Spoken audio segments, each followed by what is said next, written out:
Hello friends, SM academy या YouTube चॅनलमध्ये आपल्या सर्वांचे मनपूर्वक स्वागत।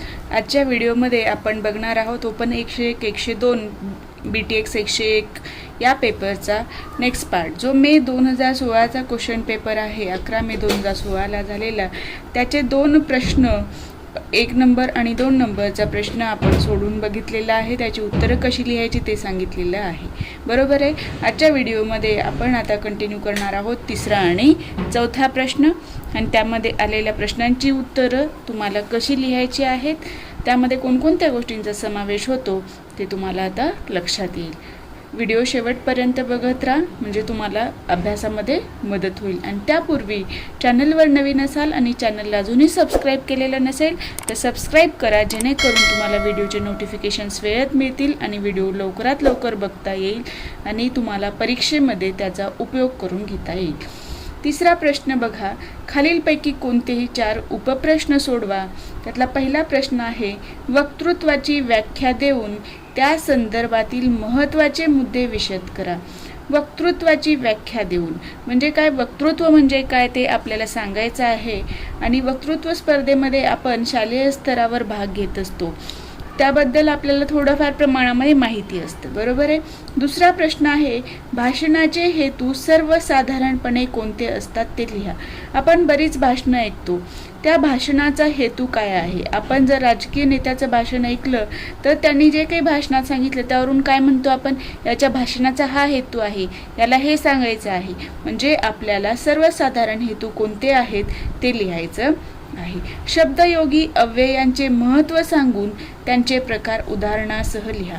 हा व्याकरणाचा भाग झाला। जे शब्दांच्या जाती आहेत त्यापैकी शब्दयोगी अव्यय ही एक मराठीतील एक प्रकार आहे।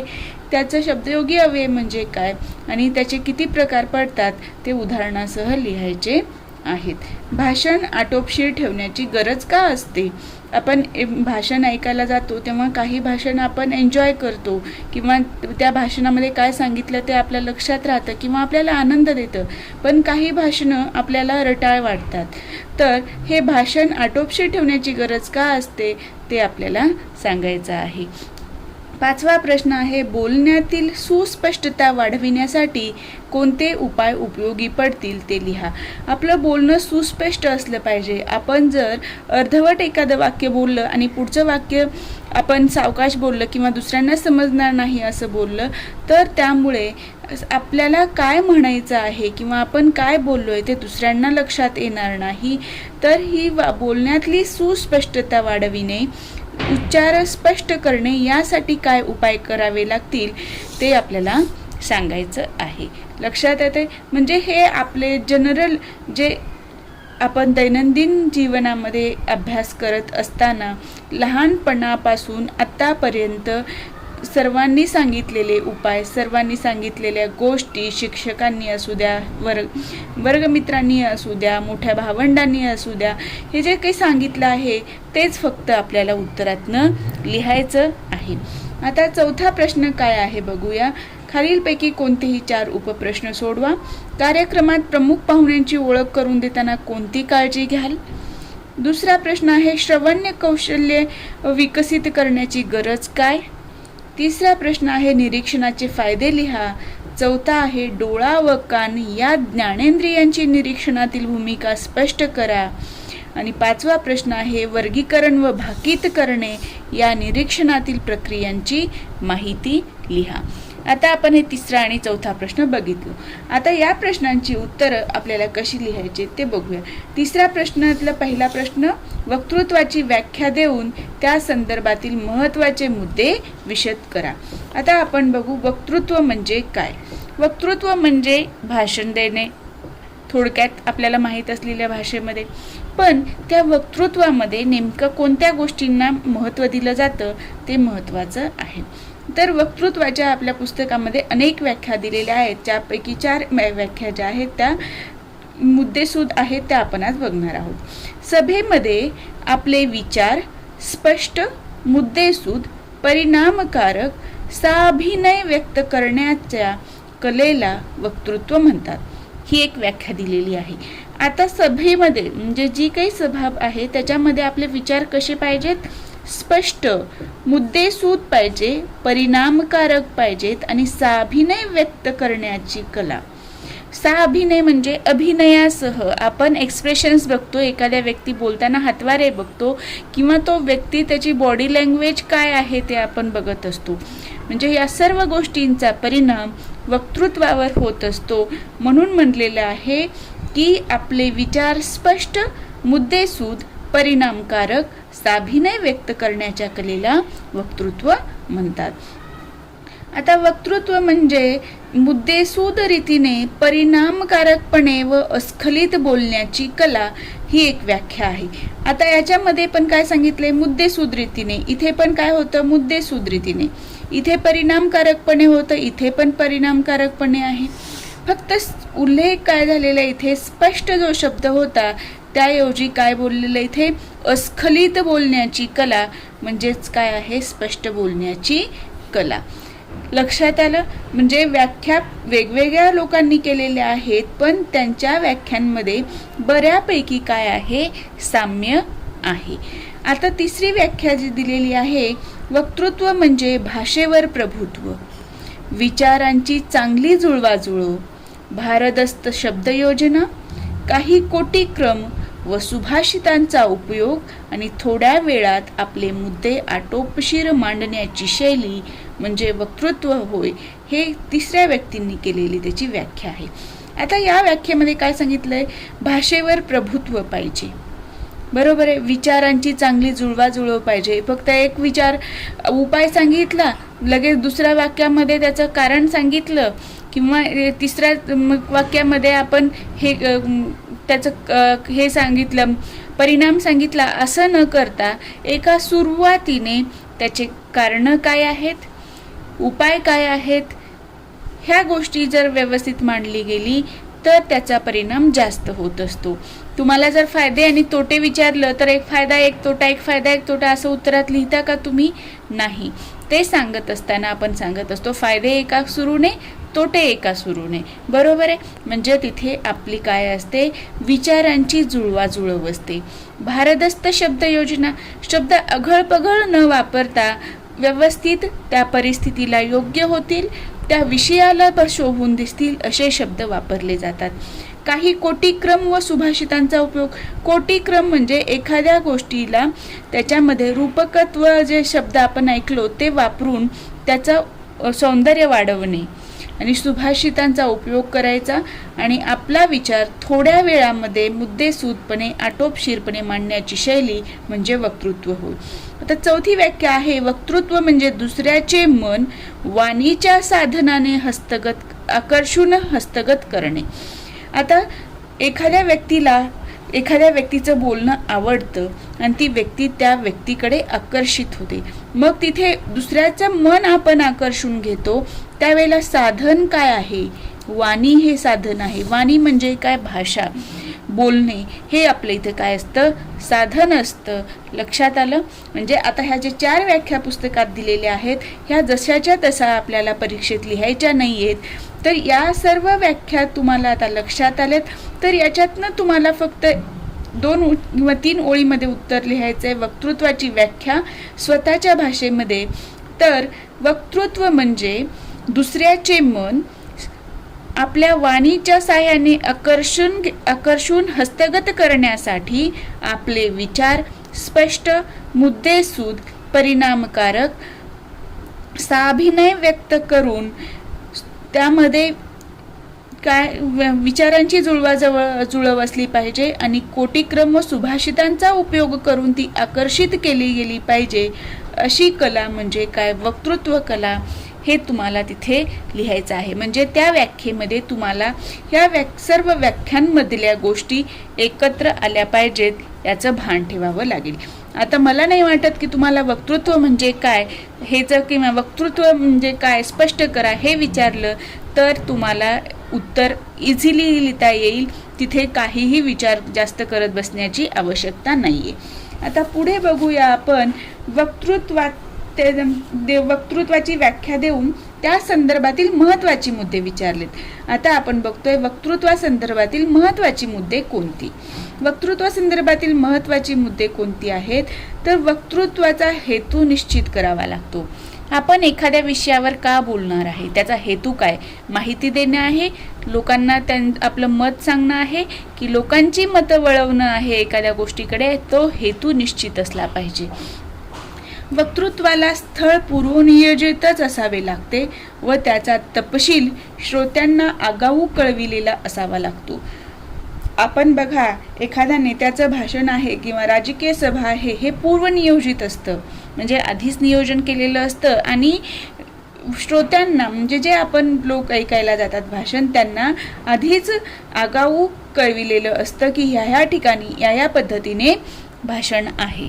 बरोबर आहे। आता तिसरा पॉइंट आहे, वक्तृत्वाचा विषय व कालावधी निश्चित केलेला असल्यामुळे वक्तृत्वाची तालीम करणे शक्य असते। आधीच माहिती आहे की कोणत्या विषयावर बोलायचंय, तिथं किती वेळ बोलायचंय, तर त्यामुळे आपण त्या विषयावर काय बोलायचंय, किती वेळ बोलायचंय आणि आपल्याला कुठला मेसेज द्यायचा हे सर्व माहीत असल्यामुळं त्या वक्तृत्वाची तालीम करता येते, प्रॅक्टिस करता येते। वक्तृत्वासाठी साधनांचा वापर आवश्यक ठरतो। आता भाषण देताना कोणते कोणते साधनं लागतात, तर ध्वनिक्षेपक किंवा ध्वनिवर्धक जे माईक म्हणतो आपण, दृकश्राव्य साधनांचा वापर केला जातो। बोलताना आवाज खणखणीत व जोरदार असेल तर वक्तृत्व मोठ्या समुदायाला खिळवून ठेवू शकते। जर बोलताना आवाजच मिळमिळा असेल आणि काय म्हणतात व्यक्ती समोरच्या ते समजत नसेल श्रोत्यांना, तर वक्तृत्व चांगलं आहे असं म्हटलं जात नाही आणि इथे समुदाय एकमेकांमध्ये आपापसामध्ये गुणगुणायला लागतो, कुजबूज होते आणि तिथे त्या वक्तृत्वाचा हेतू साध्य होत नाही। वक्तृत्वात वक्ता महत्त्वाचा असतो, श्रोत्यांचे स्थान दुय्यम असते। वक्तृत्वामध्ये वक्ता महत्त्वाचा असतो कारण इथे वक्ता जे काही बोलेल ते श्रोत्यांना फक्त ऐकायचं असतं, वक्ताच महत्त्वाचा होतो। श्रोते तिथे बोलू शकतात का खाली बसून? नाही। तर वक्तृत्वात वक्त्याकडे बोलण्याचे काम असल्यामुळे त्याचा ओघ सलग व वक्त्याने ठरविल्याप्रमाणे चालू राहतो। इथे वक्ताच बोलणार आहे, श्रोते बोलणार आहेत का? नाही। त्यांचा रिस्पॉन्स द्यायची गरज आहे का तिथे? नाही। तर ते फक्त वक्ता बोलत राहणार आहे, त्याच्यामुळे त्या बोलण्यामध्ये काय पाहिजे? ओघ पाहिजे, सलगता पाहिजे आणि वक्ता जसं ठरवेल त्याप्रमाणे तो विषय, बोलण्याचा वेग तसाच चालू राहतो। विचारांची मांडणी काटेकोरपणे करावी लागते। विचार जे काही आहेत ते काटेकोरपणे मांडले जावेत। हे वक्तृत्वासंदर्भातील महत्त्वाचे मुद्दे आहेत। काय काय?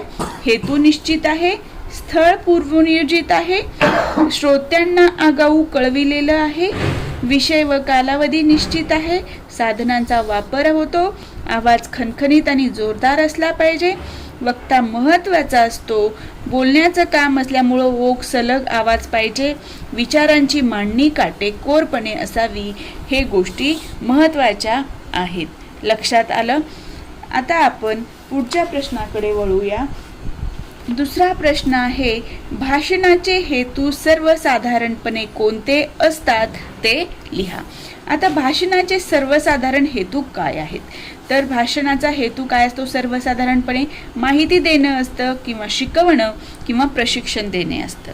इथे मी 3 पॉइंट एकत्र केले, तुम्ही एक एक करून हे करू शकता। माहिती देणे, तर तिथे सांगू शकता वक्ता आपल्या भाषणातून एखाद्या गोष्टीविषयी, एखाद्या घटनेविषयी, एखाद्या स्थळाविषयी माहिती देऊ शकता। शिकविणे, एखादी गोष्ट शिकवायची असेल तर ती भाषणाद्वारे शिकवेल। प्रशिक्षण देणे, प्रशिक्षण देण्यासाठी पण बघा बरेच ठिकाणी कॉम्पिटेटिव्ह एक्झामचे वगैरे प्रशिक्षण दिले जातात, त्यावेळेला भाषणाचा तो हेतू असतो, माहिती देणे, प्रशिक्षण। दुसरा हेतू आहे स्फूर्ती देणे, प्रवृत्त करणे, उत्साहित करणे। एखादं काम करून घ्यायचं, एखादे राजकीय पक्ष आहेत त्यावेळेला त्यांचा हेतू काय असतो? लोकांनी प्रवृत्त व्हावं, विचारांनी आपल्या पक्षाचं काम करण्यासाठी उत्साहानं सहभागी व्हावं, म्हणून त्यांच्यामध्ये स्फूर्ती निर्माण केली जाण्यासाठी सुद्धा भाषण केलं जातं। तिसरा पॉइंट येतो खात्री पटविणे, कल्पना विकणे, मन वळवणे। भाषण ऐकलं की आपण म्हणतो की अरे याचे विचार तर स्पष्ट आहे, त्याला असं करायचंय, माझं पण तसं मत आहे, तर मी त्याला मदत करेल. म्हणजे इथे काय केलं, त्यांनी त्याच्या स्वतःच्या कल्पना विकल्या भाषण करणाऱ्यांनी आणि तुमचं मन वळवलं आणि खात्री पटवून दिली. शोध घेणे, चर्चा करणे, करमणूक करणे, मन रिझविणे. करमणूक करण्यासाठी पण काही भाषणं असतात, जी विनोदी भाषणं असतात. मन रिझवणे, श्रोत्यांचे चित्त वेधून घेणे, श्रोत्यांना आपला विषय समजावून सांगणे, श्रोत्यांना आपलं मत मांडताना त्यांना आपल्याकडे आकर्षित करणे, म्हणजे काय, श्रोत्यांचं चित्त वेधून घेणे. लक्षात आलं? हे भाषणाचे सर्वसाधारण हेतू आहेत. यांचे 1-2 ओळीमध्ये तुम्ही एक्सप्लेनेशन पुढे तुमच्या स्वतःच्या भाषेमध्ये लिहायचं आहे.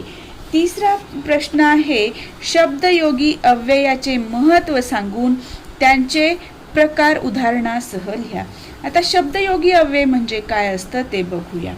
जे शब्द किंवा प्रत्यय जोडल्यामुळे एखाद्या शब्दाचे वाक्यातील कार्य किंवा त्याचा इतर शब्दाशी असलेला संबंध निश्चित होतो, त्यांना शब्दयोगी अव्यय म्हणतात.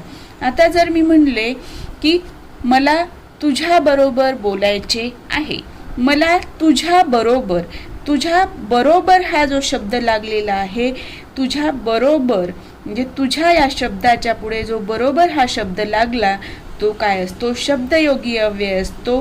तो शब्द किंवा प्रत्यय असू शकतो. तो जोडला गेला तर त्या वाक्यातलं कार्य किंवा त्याचा इतर शब्दाशी असलेला संबंध निश्चित होतो. मला बोलायचे पण कुणाबरोबर, तुझ्या बरोबर. म्हणजे इथे काय झालं, कार्य निश्चित झालं, त्या इतर शब्दांशी असलेला त्या शब्दाचा संबंध निश्चित झाला. मला बोलायचंय तुझ्या बरोबर म्हणजे मला आणि तुला ह्या 2 गोष्टींचा संबंध निश्चित झाला. त्यांना काय म्हणतो आपण, शब्दयोगी अव्यय म्हणतो.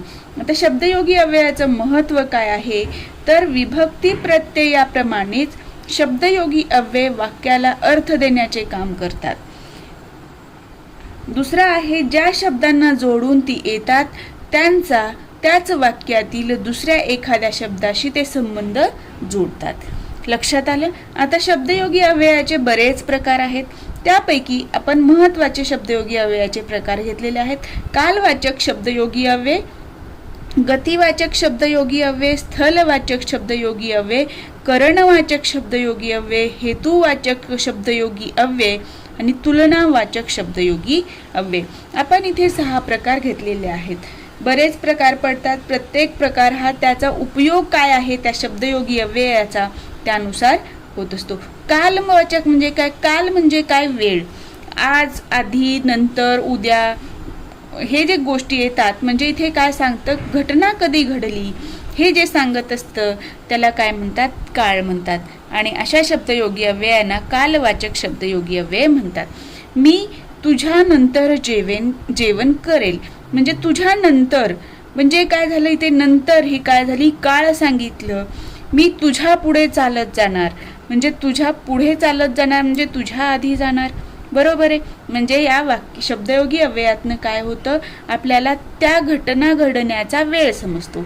गतिवाचक म्हणजे गती, एखादी घटना कोणत्या बाजूनी घडली, कोणत्या दिशेने घडली हे जर सांगायचं असेल तर गतिवाचक शब्दयोगी अव्यय वापरतात. आतून, खालून, पर्यंत, पासून.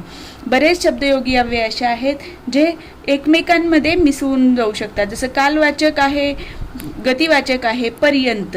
पर्यंत हा शब्द बघितला तर तो शब्दयोगी अव्यय कालवाचक पण आहे आणि गतिवाचक सुद्धा आहे. स्थलवाचक, स्थळ महत्वाचं आहे. ते घटना कुठे घडली, अलीकडे घडली, पुढे घडली, मागे घडली, जवळ घडली, दूर घडली हे जे सांगतं ते स्थळवाचक आहे. करणवाचक, करण म्हणजे काय तर एखादी घटना कोणामुळे घडली, कोणाकडून घडली हे सांगण्यासाठी जे शब्दयोगी अव्यय वापरले जातात त्यांना करणवाचक शब्दयोगी अव्यय म्हणतात. तुझ्याद्वारा किंवा तुझ्यामुळं हे घडलं म्हणजे जे काही घडलं त्याचं कारण काय आहे, तू आहेस. तुझ्या योगे मला हे समजलं म्हणजे इथे योग आला, तुझ्या योगे म्हणजे इथे घटना घडण्याचं किंवा ते समजण्याचं कारण काय आहे तर योग, तू आहेस हे या शब्दांमधनं लक्षात येतं. आता हेतुवाचक शब्दयोगी अव्यय कोणत्या हेतूसाठी केलेला आहे, याच्यासाठी केलं, त्याच्यासाठी केलं, त्या कारणाने केलं, यासाठी केलं, त्या प्रित्यर्थ केलं, हे जे आपण म्हणतो ते हेतू तिथे सांगितला जातो. तुलनावाचक तमतर परीसपेक्षा मध्ये तुलना, तुझ्या परीस तो चांगला आहे, तुझ्यापेक्षा तो बरा आहे, तिच्यापेक्षा ती बरी आहे, तुमच्या दोघांमध्ये तो छान आहे. म्हणजे इथे काय झालेली आहे, दोन घटनांमध्ये, दोन व्यक्तींमध्ये, दोन वस्तूंमध्ये काय झालेली आहे, तुलना झालेली आहे. लक्षात आलं? या पद्धतीने तुम्हाला याचं उत्तर लिहायचं आहे. आता आपण पुढचा प्रश्न बघूया. भाषण आटोपशीर ठेवण्याची गरज का असते? तर भाषण आटोपशीर ठेवलं तर आपल्याला बघितलं आपण की भाषण आकर्षक होतं, लोकांना ते लक्षात राहतं. जास्त मोठं भाषण असेल तर ते लक्षात राहत नाही. तर संपूर्ण भाषण तर्कशुद्ध, एका विचारातून दुसऱ्या विचारात सहज शिरलेले हवे. जणू काही लांबलेले संभाषण अशी त्याची मांडणी ठेवावी. भाषण मात्र आटोपशीर ठेवण्याची गरज असते. कारण काय? तर सर्वसाधारणपणे भाषणाच्या पहिल्या 15 मिनिटांनंतर श्रोत्यांचे अवधान म्हणजे लक्ष कमी होत असते. जर आपलं 40 मिनिटाचं भाषण आहे तर या 40 मिनिटापैकी फक्त पहिले 15 मिनिट जे आहेत तेवढा वेळच श्रोता आपलं लक्ष केंद्रित करू शकतो. त्यामुळे भाषण जास्त वेळ वाढवण्याची आवश्यकता नाही, कारण आपण जे बोलतो ते लक्षात राहणार नाही. हे लक्ष टिकवून ठेवण्यासाठी त्याच्याशी संबंधित असलेले मुद्दे, विनोद, प्रात्यक्षिक इत्यादी गोष्टींची तयारी ठेवावी लागते. हे आपल्याला जे भाषण द्यायचं आहे त्यामध्ये लोकांचं इन्व्हॉल्वमेंट पाहिजे, लोकांनी आपलं म्हणणं पूर्णपणे ऐकलं पाहिजे. त्यासाठी आपल्याला त्याच्याशी संबंधित असलेले मुद्दे, त्याच्याशी रिलेटेड असलेले काही विनोद किंवा काही एखादी गोष्ट करून दाखवणे, प्रात्यक्षिकरित्या लोकांची इन्व्हॉल्वमेंट करून घेणे गरजेचं असतं.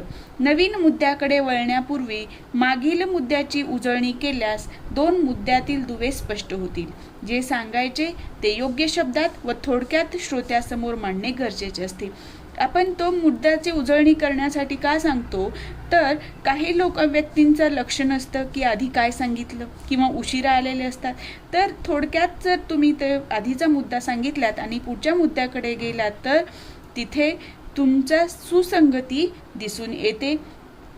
पुढचा पॉइंट आहे, भाषणाचा शेवट करताना श्रोत्यांना शेवट जवळ आला आहे हे दर्शविले गेले पाहिजे.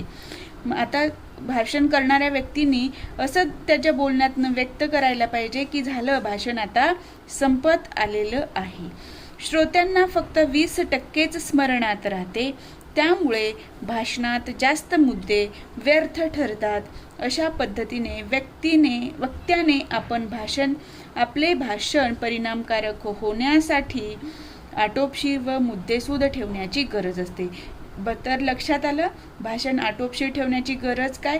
आता या प्रश्नाचं उत्तर जर मला विचारलं तर मी एका ओळीत सांगेन की श्रोत्यांना पूर्ण भाषण लक्षात राहत नाही, फक्त 20%च भाषण स्मरणात राहते. जास्त मुद्दे सांगणं व्यर्थ ठरतं. दुसरी गोष्ट, लक्ष पहिले फक्त 15 मिनिटापर्यंतच लक्ष केंद्रित राहतं, त्यानंतर लक्ष विचलित होतं. त्यामुळे भाषण आटोपशीर ठेवण्याची गरज आहे. एवढं याचं एकदम शॉर्टकट उत्तर आहे. पण आपल्याला ते काय करायचं आहे, भाषणामध्ये या प्रश्नाचं उत्तर लिहिताना 75 ते 100 शब्दात लिहायचे. त्यासाठी आपल्याला आधी भाषण कसं असलं पाहिजे ते लिहायचे, त्यानंतर आटोपशीर ठेवण्याची गरज का असते आणि त्यामध्ये ते आकर्षून घेण्यासाठी काय केलं पाहिजे, उजळणी का केली पाहिजे हेही सांगायचं आहे, जेणेकरून तुमचं उत्तर परिपूर्ण होईल. लक्षात आलं? आता आपण पुढच्या प्रश्नाकडे वळूयात. प्रश्नांची उत्तरं तुम्ही स्वतःच्या भाषेत द्या. पेपर हा खूप सोपा आहे, फक्त वाचन होणं महत्त्वाचं आहे. एक वेळा तुमचं वाचन झालेलं असेल तर हा पेपर सोडवणं खूप सोपं आहे. पुढचा प्रश्न आहे, बोलण्यातील सुस्पष्टता वाढविण्यासाठी कोणते उपाय उपयोगी पडतील ते लिहा.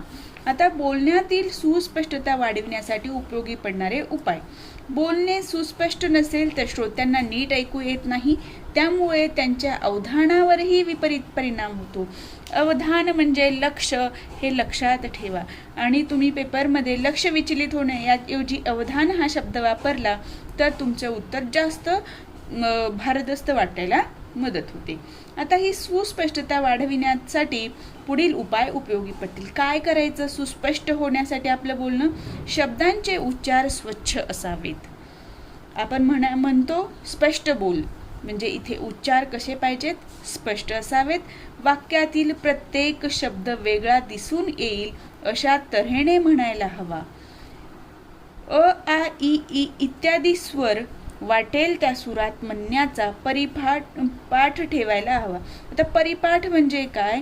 अ, आ, इ, ई, उ, ए, ओ हे जे आपण लहानपणी म्हणत असतो ते वेगवेगळ्या पद्धतीने वेगवेगळ्या सुरातालात म्हणायची सवय ठेवावी. म्हणजे आपल्या व्होकल कॉर्डला सवय लागते की ते वेगवेगळ्या पद्धतीने त्यांचा पीच जो आहे म्हणजे आवाजाचा चढ उतार आहे तो कमी जास्त करण्याची सवय लागते.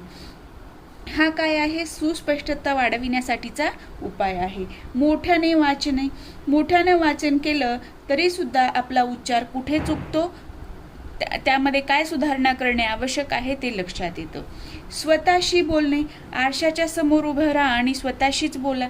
त्यावेळेला लक्षात येईल की आपल्या बोलताना आपण कसं बोलतो, उच्चार काय होतात किंवा आपले बॉडी लँग्वेज काय आहे आणि त्यामध्ये बदल करण्याची काय आवश्यकता आहे. विचार श्रोत्यांपर्यंत पोहोचण्यासाठी त्यांची अभिव्यक्ती किंवा प्रत्यक्ष आवाजाद्वारे होणारे प्रक्षेपण नैसर्गिक व स्वच्छ असले पाहिजे. आपले विचार श्रोत्यापर्यंत पोहोचवायचे म्हणजे आपण अभिव्यक्त होतो किंवा आपला प्रत्यक्ष आवाज लोकांपर्यंत पोहोचतो. तो आवाज कसा पाहिजे? नैसर्गिक व स्वच्छ असला पाहिजे. फक्त दुसरीकडून कुठून तरी आवाज दिलेला आहे त्या भाषणाला, त्या बोलण्याला असं असायला नको.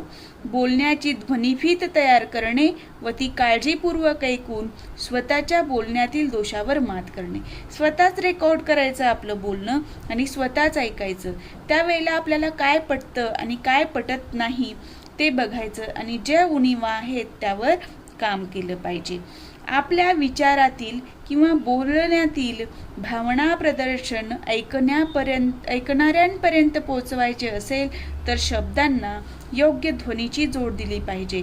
जर ध्वनीचा म्हणजे चढ उतार जो आहे मोठ्याने बोललं तर ती गोष्ट किती प्रमाणामध्ये इम्पॅक्ट करणार आहे, छोट्या आवाजात बोललं तर किती करणार आहे, किंवा एखादा मेसेज किती परिणामकारकपणे तुम्हाला पोचवायचा आहे, आपल्या भावना कशा पोचवायचेत, हे सर्व ह्या ध्वनीच्या तीव्रतेवर अवलंबून असतं. मी जर तुम्हाला आता सांगते की असं जर म्हणलं बोलण्यातली सुस्पष्टता वाढवण्यासाठी उपयोगी पडणारे उपाय, हे तुमच्या लक्षात येतं का? नाही. जर मी तुम्हाला असं स्पष्ट म्हणले की बोलण्यातील सुस्पष्टता वाढविण्यासाठी उपयोगी पडणारे उपाय पुढील प्रमाणे आहेत. शब्दांचे उच्चार स्वच्छ असावे, प्रत्येक शब्द वेगळा बोलला जावा, मोठ्याने वाचन करावे, स्वतःशी बोलावे. म्हणजे इथे तुम्हाला माझं बोलणं लक्षात येतं, माझ्या भावना तुमच्यापर्यंत पोहोचतात.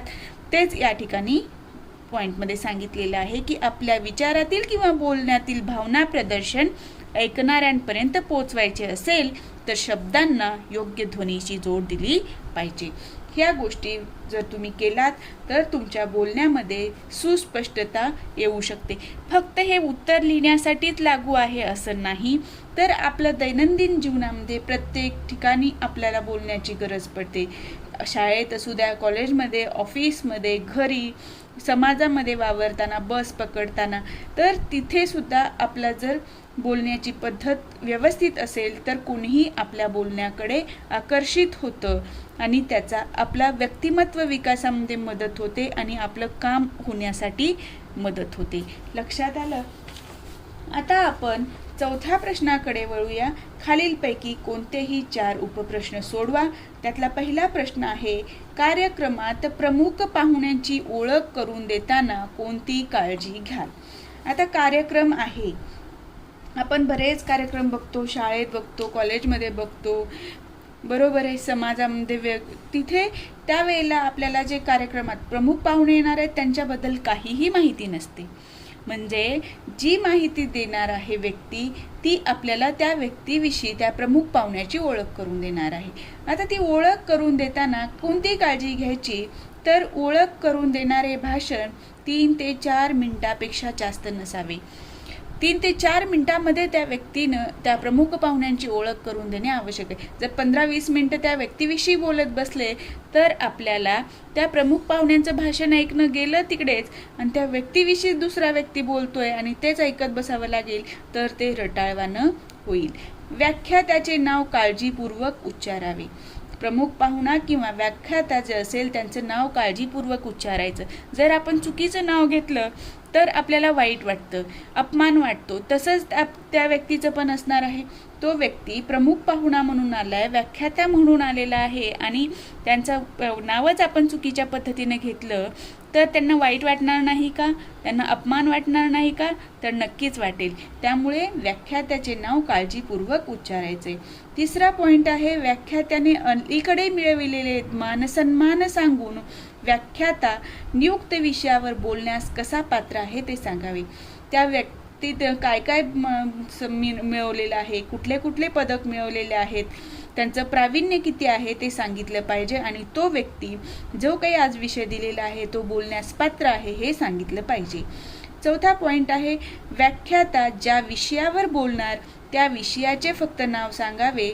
त्या विषयावरील स्वतःचे मत सांगण्याचा मोह टाळावा. व्याख्याता कोणत्या विषयावर बोलणार आहे ते फक्त विषयाचं नाव सांगायचं, आपलं स्वतःचं मत सांगत बसायची आवश्यकता नाही. आणि जर अभिनंदनपर बोलण्याचा प्रसंग असेल तर प्रमुख पाहुण्याच्या जीवनातले महत्त्वाचे टप्पे कोणते होते, स्वभाव वैशिष्ट्य सांगायचे त्या व्यक्तीचं, त्या व्यक्तीनं केलेल्या कार्याचं मूल्यमापन करायचंय आणि चिरकालीन त्याचं महत्त्व वा स्वरूप इत्यादीबद्दल उल्लेख करावा. म्हणजे त्या व्यक्तीची ओळख करून द्यावी. हा व्यक्ती महान आहे म्हणून याचं अभिनंदन करण्यासाठी किंवा त्यानं काहीतरी अचीव केलेलं आहे म्हणून यांचं अभिनंदन करण्यासाठी आपण यांना प्रमुख पाहुणे म्हणून बोलवलं आहे ते लोकांना लक्षात येईल. लक्षात आलं? प्रमुख पाहुण्यांची ओळख करून देताना काळजी कोणती घ्यायची, 3 ते 4 मिनिटांपेक्षा जास्त वेळ नको. व्याख्यात्याचं नाव काळजीपूर्वक, मान सन्मान सांगायचं आणि तो व्यक्ती कसा बोलण्यास पात्र आहे तो विषयावर सांगायचा आहे आणि जो विषयावर बोलणार आहे त्या विषयाचं फक्त नाव सांगायचे आणि प्रमुख पाहुण्याच्या व्यक्तिमत्वाचे, त्याच्या जीवनातले टप्पे, त्याचं स्वभाव वैशिष्ट्य सांगणं आवश्यक आहे. लक्षात आलं? या पद्धतीने तुम्हाला हे उत्तर लिहायचं. याचं तुम्हाला वाटल्यास तुम्ही पुढे याचे एक्सप्लेनेशन लिहू शकता, पण मला आवश्यकता वाटली नाही म्हणून मी या पद्धतीने उत्तर लिहिलेलं आहे. आता पुढच्या प्रश्नाकडे वळूया. दुसरा प्रश्न जो आहे तो आहे, श्रवण कौशल्य विकसित करण्याची गरज काय. आता आपलं श्रवण कौशल्य म्हणजे काय ते आपण फर्स्ट पार्टमध्ये बघितलेलं आहे. आपलं श्रवण जर चांगलं असेल तर आपल्याला उच्चार चांगला करता येतो. उच्चार चांगला करता आला तर वाचन चांगलं होतं, आपलं लिखाण चांगलं होतं. म्हणजे आपल्या प्रत्येक गोष्टीचं बेसिक पायाभूत कौशल्य आहे श्रवण कौशल्य. श्रवण म्हणजे जाणीवपूर्वक किंवा अजाणता घडणारी अशी क्रिया की जिच्यामुळे एका व्यक्तीमधील किंवा 2 व्यक्तीमधील मौखिक म्हणजे तोंडी बोललेलं तसेच मनात अभिप्रेत असलेले, म्हणजे तो बोलतोय पण त्यानं जे बोलला तेच त्याच्या मनात आहे का. आपण म्हणतो ना, हा बोलतो एक आणि करतोय त्याच्या मनात नाही आहे, म्हणजे तो बोलतोय पण त्याच्या मनात वेगळंच आहे. वा अशाब्दिक चेतक जाणीवेच्या पातळीवर दृश्य स्वरूपात रूपांतरित केले जातात. म्हणजे जे श्रवण आहे फक्त आपण कानानं ऐकणं एवढंच अपेक्षित नाही, तर यामध्ये त्या व्यक्तीच्या मनात काय भावना चालू आहे, ते बोलतोय समोरचा व्यक्ती पण त्याच्या बोलण्यामागे काय भावना आहे. अशाब्दिक चेतक जाणीवेच्या पातळीवर किंवा दृश्य स्वरूपात म्हणजे त्याच्या बॉडी लँग्वेजकडे सुद्धा बघितलं जातं ऐकत असताना आणि त्या सर्व गोष्टींचा परिणाम म्हणजे आपलं श्रवण कौशल्य ठरत असतं. श्रवण हे भाषिक कौशल्यातले पायाभूत कौशल्य आहे. श्रवण कौशल्य विकसित करण्याची गरज आहे. कारण का तर बघूया. दिवसातला जास्तीत जास्त वेळ आपण श्रवणावर खर्च करतो. दिवसात जास्तीत जास्त वेळ आपण ऐकत असतो. तर आपल्या 42% वेळ आपण ऐकत असतो आणि 32% वेळ आपला बोलण्यात खर्च होतो. म्हणजे आपण जास्तीत जास्त काय करतो, ऐकत असतो. म्हणून आपलं श्रवण कौशल्य व्यवस्थित पाहिजे, तरच आपला हा 42% जो वेळ दिवसातला जातो त्याच्यातून काहीतरी आउटपुट मिळत असतं. नाहीतर आपलं श्रवण जर व्यवस्थित नसेल तर 42% वेळ आपण वाया घालवलो असा त्याचा अर्थ होतो. आपण जे श्रवण करतो त्यातील अगदी थोडा भाग आपल्याला स्मरणात राहतो.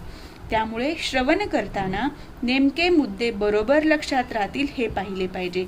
हे श्रवण कौशल्य विकसित करण्याच्या गरजेचं आहे.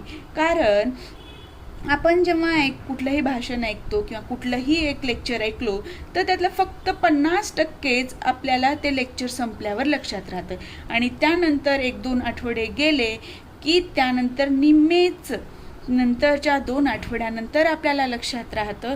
म्हणून आपण कुठलीही गोष्ट ऐकत असताना त्याचा तो भाग श्रवण करत असताना ऐकत असताना आपण काय ऐकलो, महत्त्वाचे मुद्दे कोणते आहेत ते नोट करून ठेवली पाहिजेत. श्रवण हे पायाभूत कौशल्य असल्याने श्रवणाचा विकास झाल्यास इतर भाषिक कौशल्यांचा विकास होईल. प्रभावी श्रवण कौशल्यामुळे विचारांच्या आदानप्रदानाचे महत्त्वाचे साधन स्वतःकडे असते. आता याचा अर्थ काय होतो, तर आपलं ऐकणं जर व्यवस्थित असेल, आपण प्रत्येक गोष्ट नोट करून ठेवतोय त्या व्यक्तीने काय बोललं, तर त्या समोरच्या व्यक्तीशी बोलताना व्यवहार करताना आपण म्हणू शकतो की तुमचे हे विचार आहेत, तुम्ही या पद्धतीने विचार व्यक्त केले होते, हे माझे त्याच्यावर पलटवार आहेत किंवा विचार आहेत, हे तुम्ही तिथे सांगू शकता आणि तुमच्या विचारांचं आदानप्रदान करण्यासाठी तुमच्याकडे माहिती राहते. पुढचं पॉईंट आहे, श्रवण कशाचे करायची याची निवड अचूक असेल तर श्रवण केलेल्या गोष्टींना योग्य संदर्भ मिळणाऱ्या ज्ञानाचा खरेखोटेपणा ठरवता येतो व मेंदूत ज्ञानाचे संकलन व्यवस्थित होत राहते. आता तुम्ही ठरवलंय की तुम्हाला काय ऐकायचंय, पिक्चर बघताय, तुम्हाला गाणे ऐकायचे नाहीत, तुम्ही स्किप करू शकता. तुम्हाला डायलॉग कुठले ऐकायचे नाहीत, स्किप करू शकता. तुम्ही एखाद्या ठिकाणी फिरताना तुम्हाला कुणाचं भांडण ऐकायला येते, तुम्हाला ऐकायचं नाही आहे, तर तिथे तुम्ही ते जाणीवपूर्वक ठरवायचं आहे की तुम्हाला काय ऐकायचं आहे, काय लक्षात ठेवायचं आहे, कुठल्या गोष्टींचा योग्य संदर्भ द्यायचा आहे आणि जे ज्ञान त्यांना मिळतं, मी जे काही सांगते ते खरं आहे का खोटं आहे हे तुम्ही ऐकून ठरवायचं आहे. मी सांगते म्हणजे ते खरंच आहे, मी सांगते ते म्हणजे खोटे आहे असं न करता आपण जे ऐकतो त्याला खरेखोटेपणा आपल्याला ठरवता येतो आणि ते ज्ञान आपल्या मेंदूमध्ये आपण व्यवस्थित संकलित करून ठेवू शकतो. म्हणून श्रवण कौशल्य विकसित करण्याची गरज आहे. लक्षात येते? आता आपण पुढच्या प्रश्नाकडे वळूयात. आता बघा, पुढचा प्रश्न आहे, निरीक्षणाचे फायदे लिहा. निरीक्षण, आपण आपल्या दैनंदिन जीवनामध्ये कितीतरी गोष्टींकडे बघत होतो. सकाळी उठल्यापासून झोपेपर्यंत आपण उठलो की घरात कोण काय काम करते बघतो, कुठल्या पद्धतीने करतंय. मग त्यामुळे आपल्या लक्षात येतं की एखादा लहान बाळ आहे ते चालतंय, तर आपल्या लक्षात येतं त्याच्या चालण्यातूनच की ते पडू शकतं. म्हणजे तुम्हाला जे समजलं ते पडू शकतं, ते कशामुळे समजलं तर तुम्ही त्याच्या चालण्याचं निरीक्षण केलेलं आहे. त्यामुळे तुम्हाला आधीच त्याच्या होणाऱ्या त्या अपघाताची कल्पना येते. लक्षात येतं? तर निरीक्षणाचे फायदे कोणते? मनुष्य हा बुद्धिमान प्राणी आहे. ज्ञानाला मानवाच्या जीवनात महत्त्वाचे स्थान आहे. हे ज्ञान आपणास अनेक मार्गांनी मिळते. कोणकोणते मार्ग आहेत तर वाचन, श्रवण व सभोवतालच्या परिस्थितीचे निरीक्षण करून आपण ज्ञान मिळवत असतो. हे निरीक्षण करताना आपण आपल्या ज्ञानेंद्रियांचा वापर करतो. बरोबर आहे? इंद्रिय आपण विज्ञानमध्ये शिकलेलो असतं 5 ज्ञानेंद्रिय, नाक, कान, त्वचा, जीभ, हे कान, डोळे, हे जे आहेत ते ज्ञानेंद्रिय आहेत आणि याचाच उपयोग करून आपण निरीक्षण करत असतो. तर ह्या निरीक्षणाचे उपयोग काय किंवा फायदे काय? तर निरीक्षणाने ज्ञान प्राप्त होते. एखादी गोष्ट हत्ती कसा आहे हे जर विचारलं तर आपण हत्तीचं चित्र बघतो, म्हणजे निरीक्षण करतो किंवा प्रत्यक्ष हत्ती बघतो आणि आपल्याला ते ज्ञान प्राप्त होतं. परिस्थितीचा आढावा मिळतो व संभाव्य फायदे, तोटे, धोके यांची कल्पना येते. निरीक्षणाचा व्यवस्थापन तसे व्यवसायात महत्त्वाचा वाटा आहे. निरीक्षण केलं तर आपण बघू शकतो की याने या पद्धतीने आखणी केली होती याच्या बिझनेसची, किंवा याने या पद्धतीने लिहिलं होतं तर ते व्यवस्थित झालं नाही, किंवा ते व्यवस्थित झालं तर मला त्या पद्धतीनेच करायचं आहे, म्हणजे माझं पण उत्तर इफेक्टिव्ह होईल. हे जे आपल्याला वाटतं ते कशामुळे, तर निरीक्षणामुळे. लक्षात आलं तर निरीक्षणाचा व्यवस्थापन तसेच व्यवसायात महत्त्वाचा वाटा आहे. निरीक्षणाच्या आधारे मोठमोठे शोध लागलेले आहेत. जसं जेम्स वॅटनी बघितलं की वाफ जेव्हा येते बनते तेव्हा त्या वाफेवर झाकलेलं ताट उचललं जातं आणि त्या निरीक्षणाच्या आधारे फक्त जेम्स वॅटनी वाफेचं इंजिन तयार केलं. म्हणजे तिथे काय झालं, यांना एक जेम्स वॅटनी वाफेच्या इंजिनचा शोध लावला ही कीर्ती प्राप्त झाली त्यांनी ते गेन केलं. कशामुळं, फक्त निरीक्षणाच्या जोरावर. अभिनेता किंवा अभिनेत्री जेव्हा एखादा ॲक्ट करत असतात त्यावेळेला ते प्रत्यक्ष ते जीवन जगतात किंवा निरीक्षण करतात. थोडा वेळ का होईना त्या गोष्टीमध्ये ते रमतात, तेव्हा त्यांना लक्षात येतं की या पद्धतीने यांचं जीवन आहे, मी या पद्धतीने जर ॲक्टिंग केली तर त्याला न्याय मिळेल. अभिनेता अभिनेत्री पात्र पार पाडताना जीवनातल्या खऱ्या पात्रांचे निरीक्षण करतात व आपले काम अधिक चांगल्या प्रकारे करू शकतात. निरीक्षणामुळेच संभाव्य धोके टळतात.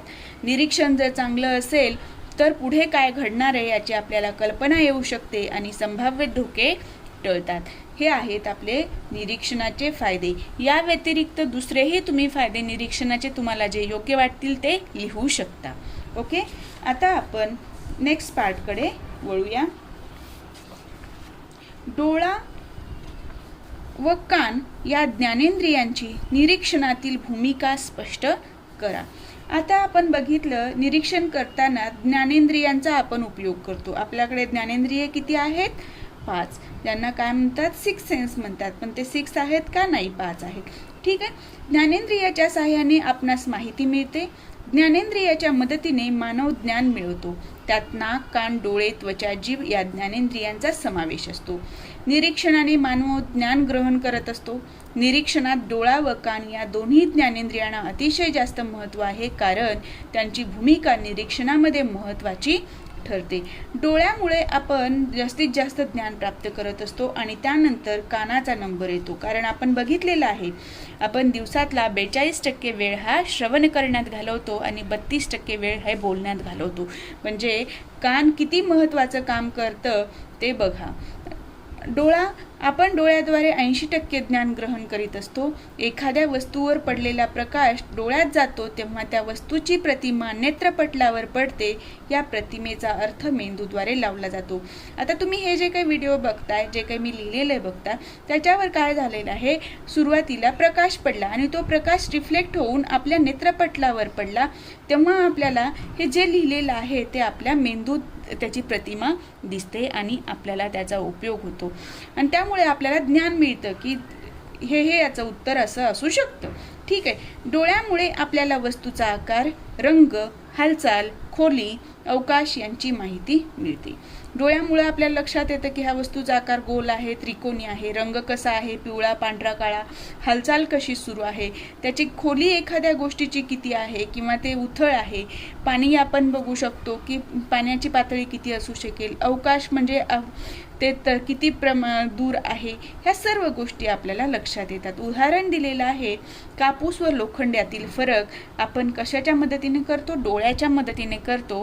कारण आपल्याला लक्षात येतं की कापूस हा वजनाने हलका आहे, कापूस पांढरा आहे आणि लोखंड हा जड आहे, तो वजनाने म्हणजे हलका आहे, पांढरा आहे आणि हा काळपट आहे. जे हे आपल्याला ज्ञान मिळालं ते कशामुळं मिळालेलं आहे? डोळ्यामुळं. आता कानाचं काय हे आहे, भूमिका आहे निरीक्षणामध्ये ते बघूया. कानामुळे ध्वनीचे संवेदन होते. कानामुळे आपल्याला ऐकायला येतं, ध्वनीची संवेदना होते. ध्वनी कर्णपटलावर आदळतो आणि तो मेंदूपर्यंत पोहोचल्यावर आवाजाचे संवेदन होते. आवाजावरून ती वस्तू किती दूर व किती जवळ आहे याचे आपल्याला ज्ञान होते. कानामुळे विविध वस्तूंचे आवाज, व्यक्तींचे बोलणे, संगीत, प्राण्यांचे आवाज ऐकू येतात. आवाजावरून व्यक्तीच्या मनस्थितीचा अंदाज घेता येतो. आवाजाबरोबर काही हावभाव व भावनाही प्रकट होतात. आवाजाचे मोठा, हळू किंवा आवाज, कर्कश, गोड आवाज, बाई, बुवा असे विविध गुणधर्म असतात. म्हणजे आवाजावरून लक्षात येतं ते आवाज मोठा आहे की सावकाश आहे, कर्कश आहे की गोड आवाज आहे. संगीताचा आवाज आपल्याला गोड वाटतो, पण भांडणाचा आवाज कर्कश वाटतो. बाई, बुवा असे म्हणजे काय, स्त्रीचा आवाज आहे की पुरुषांचा आवाज आहे. कानामुळे काय होतं, आपल्याला बोलणं, एखादं संगीत ऐकलं, एखादं गाणं ऐकलं तर आपण म्हणतो की ह्या संगीतकाराचा आवाज आहे, ह्या गायकाचा आवाज आहे. म्हणजे हा प्राणी भुंकला तर हा कुत्रा आहे, म्याव म्याव केलं तर हे मांजर आहे. म्हणजे हे कशामुळे समजलं आपल्याला, तर आपल्याला हे कानाच्या मदतीने समजलेलं आहे. आपण एखादा व्यक्ती जर बोलला, मी तुला बघतो, आता हे बघितल्यानं हे वाक्यामध्ये मी तुला बघतो हे वेगवेगळ्या सिच्युएशनवर, आवाजाच्या तीव्रतेवर लक्षात मी तुला बघतोच. म्हणजे इथे धमकी झाली, तू उद्या ये मी तुला बघेन. म्हणजे इथे जे तुम्ही मेसेज देताय ते आपल्या कानावर पडलेल्या आवाजामुळे लक्षात येतं की त्याच्या भावना काय आहेत. लक्षात आलं? तर डोळा व कान या ज्ञानेंद्रियांची आपल्या निरीक्षणामध्ये ही भूमिका आहे, हे तुम्हाला सांगायचं आहे. या व्यतिरिक्त इतर ज्ञानेंद्रियांची निरीक्षणातली भूमिका विचारू शकतात, त्याबद्दल तुम्ही याच पद्धतीने उत्तर लिहायचं आहे. ठीक आहे. आता आपण पुढच्या प्रश्नाकडे वळूया. वर्गीकरण व भाकीत करणे या निरीक्षणातील प्रक्रियांची माहिती लिहा. आता निरीक्षणाची जी प्रक्रिया आहे, आपण आतापर्यंत बघितलं ज्ञानेंद्रियाचा उपयोग करून आपण निरीक्षण करत असतो. पण हे निरीक्षण करताना कोणकोणत्या प्रक्रिया आहेत, कोणकोणत्या पायऱ्या आहेत ते बघूया. कोणतेही निरीक्षण हे खालील क्रिया केल्यानंतर पूर्ण होते. म्हणजे आधी स्वीकारणे, केंद्रस्थ करणे, वर्गीकरण करणे, परस्परांशी संबंध दाखविणे, निष्कर्ष काढणे, उलट तपासणी करणे किंवा पडताळा पाहणे, भाकीत करणे. हे काय आहेत? निरीक्षणाच्या पायऱ्या आहेत किंवा प्रक्रिया आहे. स्वीकारणे म्हणजे काय? एखादी गोष्ट आपल्याला ऐकायला आली किंवा आपण एखादी गोष्ट बघितली तर आपण ते ज्ञान स्वीकारतो की नाही. केंद्रस्थ करणे, जे आपण ऐकलोय ते आपल्याला लक्षात ठेवायचंय की नाही ते. वर्गीकरण करणे, आपण मिळवलेलं ज्ञान, आपण वाचलेलं, मी शिकवलेलं, याचं वर्गीकरण तुम्ही करू शकता की हे या गटात बसू शकतं, याचा याच्याशी संबंध आहे. परस्पराशी संबंध दाखवणे, आधी शिकवलेलं किंवा आधीची माहिती आणि नंतरची माहिती यांचं एकमेकांशी काय संबंध आहे ते जोडणे. निष्कर्ष काढणे, ह्या सर्व गोष्टी घडल्यावरचं की तुम्ही निष्कर्ष काढू शकता की हे याच्यामुळं असं घडू शकतं, की याचा परिणाम हा आहे. उलट तपासणी करणे किंवा पडताळा, निष्कर्ष काढलात तुम्ही की हा निष्कर्ष जो निघालेला आहे तो बरोबर आहे की नाही, असंच घडलं की नाही, हे परत आपण पडताळून पाहू शकतो. आणि शेवटची स्टेप आहे भाकीत करणे. आपल्याला इथंपर्यंत जर समजलं, पडताळा केला तरी सेम म्हणजे निष्कर्ष निघत असेल तर त्यावेळेला आपण भाकीत करू शकतो की ह्या पद्धतीने अशी घटना घडल्या आहेत तर याचा परिणाम हा होऊ शकतो. जसं की पाऊस पडण्याचं भाकीत आपण आपले हवामानशास्त्रज्ञ करतात, तर ते कुठल्या गोष्टींनी करतात? जी काही माहिती मिळते त्यांना वातावरणाविषयीची, जे आधीचे अनुभव आहेत त्या सर्व गोष्टींचा एकमेकांशी संबंध लावून भाकीत केलं जातं की आज जोरदार पाऊस पडणार आहे, आज कडक ऊन पडणार आहे. म्हणजे ही भाकीत करणे ही शेवटची स्टेप बनते आणि स्वीकारणे हे सर्वप्रथम स्टेप बनते निरीक्षणातली. आता आपल्याला विचारलेलं आहे वर्गीकरण व भाकीत करणे या गोष्टींविषयी माहिती द्यायला. काही वेळेला पूर्ण ह्या गोष्टींविषयी पण प्रश्न येऊ शकतो. जे मी तुम्हाला तोंडी सांगितलं ते तुम्ही लिहायचं आहे. जर तसा प्रश्न आला तर वर्गीकरण करणे.